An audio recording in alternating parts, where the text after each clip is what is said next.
சண்டை நடந்ததுக்கு, இந்த பிரச்சனை நடந்ததுக்கு வந்துட்டு அவர் நாம் தமிழர் கட்சியை பற்றி வீடியோ போட்டதுக்கோ, சீமான் அவர்களை பற்றி வீடியோ போட்டதுக்கோ அதுக்காக அவர் போய் கேட்கறது இல்லை.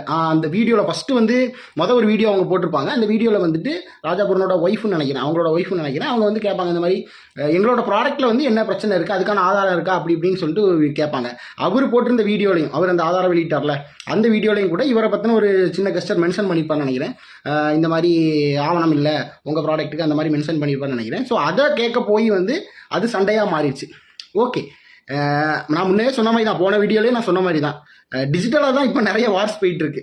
கட்சி விஷயம்னாலும் சரி, ஒருத்தங்களை இன்னொருத்தங்க பற்றி பேசுறதுனாலும் சரி, ஒருத்தங்க அவங்கள பற்றி அவதூறாக பேசுகிறது, திருப்பி அவங்க ஒரு வீடியோ போடுறது, இந்த மாதிரி டிஜிட்டலாக தான் வந்து வார்ஸே போயிட்டு இருக்கு. நீங்கள் அதுக்கு ஒரு மறுப்பு தெரிவிச்சிருக்கலாம். ஏன்னா உங்கள் ப்ராடக்ட் வந்து அந்த ராஜாபுரன் மாஸ்டரோட ப்ராடக்ட் வந்து கண்டுக்காத சர்ச்சையே கிடையாது, அவ்வளோ சர்ச்சை வந்துச்சு. எல்லா இன்ஃப்ளூயன்சரும் பேசினாங்க, எல்லா மீடியாவும் பேசிச்சு. ஆனாலும் அவர் வந்து விஸ்டாண்ட் பண்ணி என்னோட ப்ராடக்ட் நல்ல ப்ராடக்ட் அப்படிங்கிறத மார்க்கெட்டில் வந்து. ஸோ இந்த மாதிரி அதுக்கு நீங்கள் 10-11 எடுத்துகிட்டு போயிருக்கலாம், இல்லை வந்துட்டு அதை மறுப்பு தெரிவிச்சிருக்கலாம்.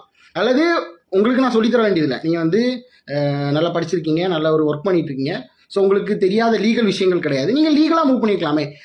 ஏன்னா அவரே அட்வொகேட் தான், லீகலாக அவரே ஃபேஸ் பண்ணியிருப்பாரு, நீங்கள் லீகலாக மூவ் பண்ணியிருக்கலாமே.